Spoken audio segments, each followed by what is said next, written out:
ఈ ఆస్పెక్ట్లో తెలుగుదేశం విమర్శిస్తుంది. అంటే కోర్టుకి వచ్చాడా ఈయనేమన్నా అదేదో బాలగంగాధర్ తిలక్క లేకపోతే పొట్టి శ్రీరాములా అని వర్లరామయ్య వీళ్ళు కూడా మాట్లాడారు.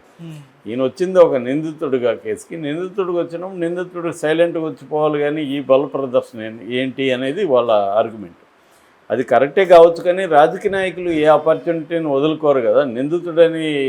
నిందితుడే కదా, నేనేమి నేరస్తుడు కాదు కదా, నేను నేరస్తుడని ఏమీ అనలేదు కదా. నిందితుడు అంటే ఏంటి? నిర్దోషి కావచ్చు, దోషి కావచ్చు, అది చెప్పలేం. కానీ జనరల్గా ఏమవుతుందంటే అన్లెస్ ప్రూవన్ అదర్వైజ్ ఎవరి అక్యూజ్డ్ ఈజ్ ఏ నిర్దోషిగానే చూడాలనేది చెప్తుంది మనకి ఆచరణలో. అంతేగాని అతన్ని దోషిగా చూడవద్దు అని. కాబట్టి ఆ రకంగా రెండోది, ఇవాళ ఎన్ని కేసులు ఉంటే అంత హీరోయిజం వస్తుంది జనాల్లో కూడా. మన వాడే ఇన్ని కేసులు పెట్టారు, ఒకసారి జైలుకి వచ్చినాకే ఎంత ఆదరణ ఉంటుందో మనం చూసాం. అందుకని వైసీపీ వాళ్ళు చంద్రబాబు జైలుకి వెళ్ళినప్పుడు 16 గంటల పట్టలేదా ఆయనకి ఆ ట్రావెల్? మామూలుగా 4 గంటలు పట్టేది రాజమండ్రి నుంచి విజయవాడకి 16 గంటలు పట్టింది కదా, మరి ఆయన బల ప్రదర్శన చేయలేదా అనేది అంటున్నారు. మామూలుగానే రాజకీయ నాయకులు ఎవరు జైలుకి వెళ్ళొచ్చినా ఒక బల ప్రదర్శనే చేస్తారు. మరి ఆయన ఏమన్నా స్వతంత్ర సమరయోధుడా అంటే ఇవాళ ఉన్న రాజకీయాలు అలాగే ఉంటాయి. ఇదొక అకేషన్గా దాన్ని బిల్డప్ చేసుకుందాం అనేది వాళ్ళు చూసుకుంటారు. దాన్నే మామూలుగా మిలిటరీ పరిభాషలో కానీ పాలిటిక్స్లో కానీ ఏంటంటే turn the crisis into opportunity అంటారు. ఒక సంక్షోభాన్ని అవకాశంగా మలుచుకోమని చెప్తారు. అలాగా ఇది ఆయనకు ఇబ్బందికరము. కోర్టుకి రావాలి, దానివల్ల ఆయనకి డబ్బులు కావచ్చు, టైం కావచ్చు, ఇవన్నీ వృధా. దీన్ని ఆయన తన బల ప్రదర్శనగా ఉపయోగించుకున్నాడు.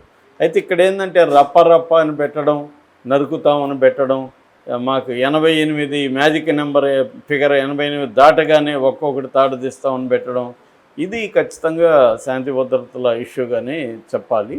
బట్ ఇప్పుడు అది కూడా అన్ని చోట్ల కామన్ అయిపోయింది. అంటే జగన్కున్న అవసరం ఏంటంటే తెలుగుదేశం కూటమిపై ఎన్ని కేసులు పెట్టినా, ఎంత ఇబ్బంది పెట్టినా కార్యకర్తల మొరేల్ని నిలబెట్టాల్సిన అవసరం జగన్కు ఉంటుంది.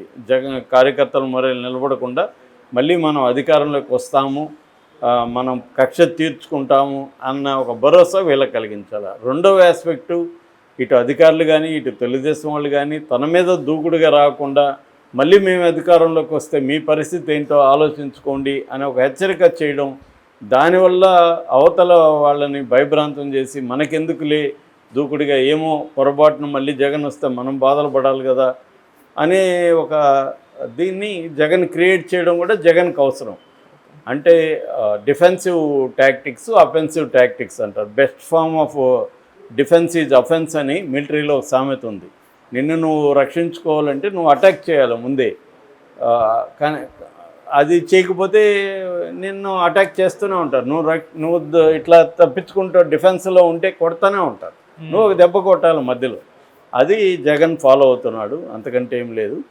తెలుగుదేశం తన పద్ధతిలో తను చేస్తుంది. అట్లాగే రెండో ఆస్పెక్టు, సునీత కూడా అంటే సినిమాటిక్గా మనకి ఇద్దరు ఒకే ఫ్యామిలీలో అన్న చెల్లెల మధ్య లేకపోతే అన్నదమ్ముల మధ్య గొడవల్లో ఘర్షణ సినిమాలో ఉండేది అప్పట్లో, తమిళగా సినిమా.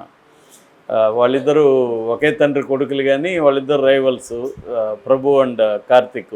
ఇద్దరు వచ్చినప్పుడు అంతా ఒక బ్యాంగు, ఒక మ్యూజిక్ అలాగే ఉండేది. అలాగే నిన్న కూడా జగన్ అండ్ వాళ్ళ చెల్లెళ్ళు సునీత ఇద్దరు పడ్డారని, వాళ్ళిద్దరూ మాట్లాడుకోలేదు, అసలు మొఖాలు కూడా చూసుకోలేదు, సినిమాటిక్గా జరిగిందనేది. సో మామూలుగా ఇలాంటివి వచ్చినప్పుడు ఖచ్చితంగా అంతే. ఎందుకంటే ఆమె దృష్టిలో ఇతనే వాళ్ళ నాన్నని చంపించాడు, ఇతని దృష్టిలో ఆమె ప్రత్యర్థులతో కలిసి తన వినాశనానికి కృషి చేస్తూ ఉంది. కాబట్టి ఇంకా సునీత అన్న కజిను, నిజానికి సొంత చెల్లెలు అయినా అదే పరిస్థితి కదా జగన్కి.